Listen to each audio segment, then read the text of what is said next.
Well, hello everybody. Yeah, back at the turd bench.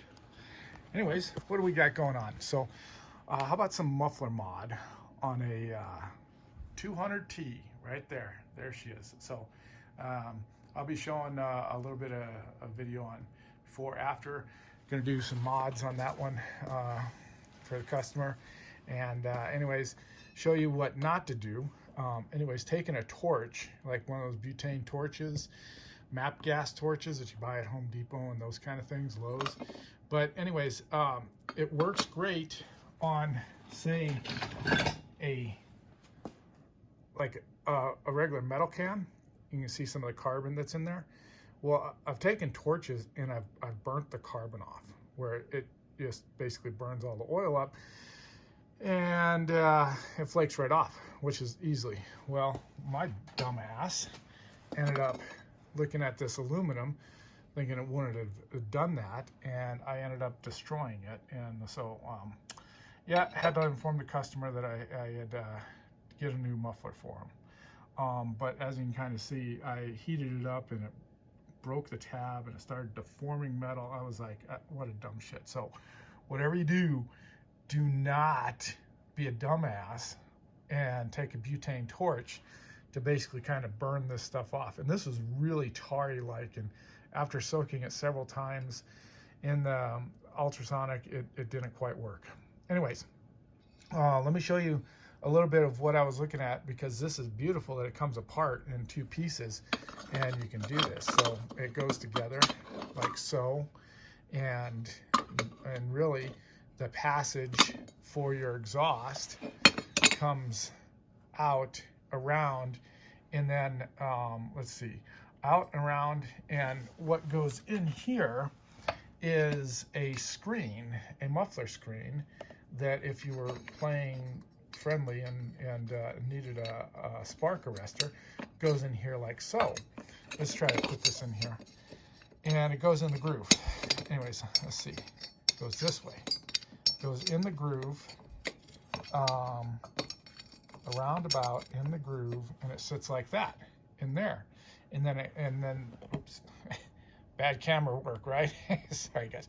And so it goes in here, and then exhaust will come out, swirl around in here, and then have to go through these holes, and then the exit would be right here, and you can see how choked up this exit is. So that's why when many people, and I'm not the only one, the first one that says it, but you know, muffler mods on this thing by taking and putting together a West Coast style piece, and the gentleman wanted a West Coast little pipe on there. So you take that and you put that on the end, and then you do a hole through here like so, and then that's where it flows.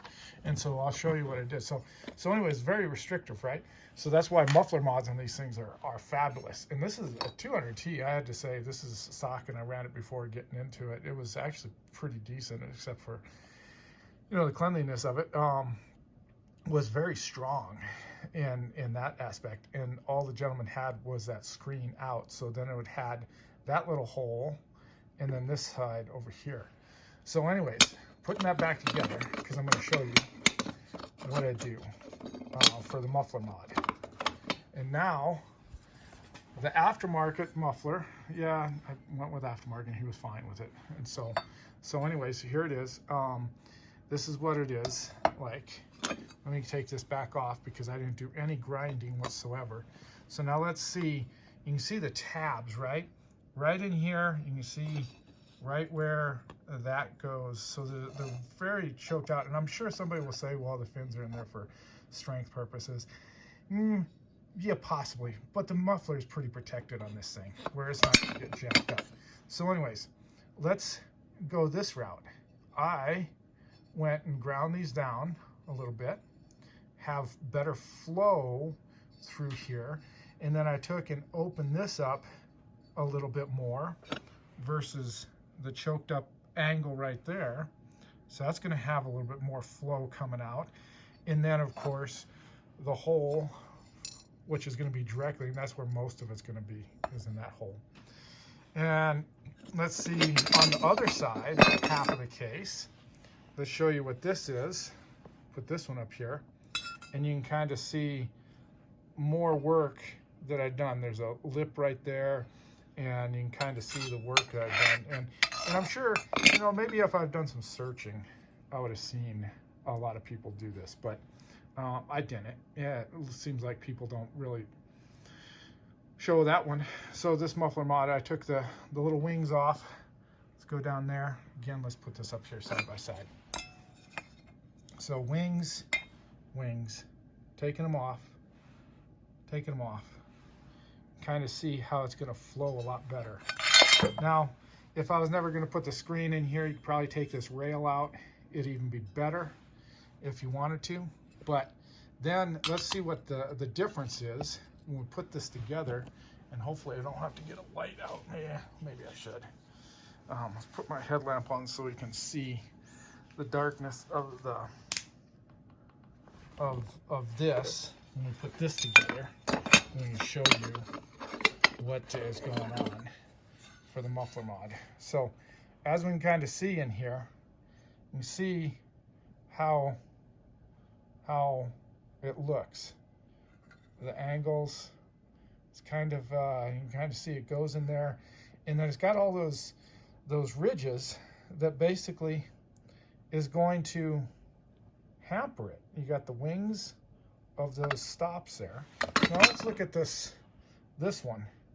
Now we can see the angle that is open.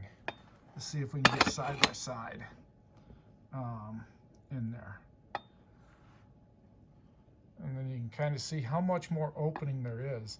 And so how much more restriction of flow and movement to expand into the chamber itself. So anyways, I thought I would show that to you guys since muffler mods are a hot thing. And by doing that alone, even a stock 200T is going to be rather nice as far as openings go and that kind of thing. And then you could always put a screen arrestor or spark arrestor behind that piece right there if you needed to in forestry settings and whatnot. So anyways, thought I would show this to you in case you did think about removing some of those ridges inside. I think it's not structurally going to make it too weak. Lightens it up, of course, but it also expands everything nicely and it's not choked down. So anyways, hope you find that interesting, and we'll catch you on the next one. Of course, you see right there, if anybody's wondering, this is going to be, I finally got it sealed up. I was having a hell of a time with this. 390, it's got some John Shred 2188 cases, of course, the red color, and it's going to be mismatched. And it's got an aftermarket cylinder. I think it's no marks, but it's probably like a highway. So I'll do some timing marks and get this one going. And the 390 XP will be up roughly, and either be a John Shred version or 390, and see how much power it works out from there. So anyways, have a great Sunday. As always, we'll talk to you later. Hopefully the light was on, and have a good one later.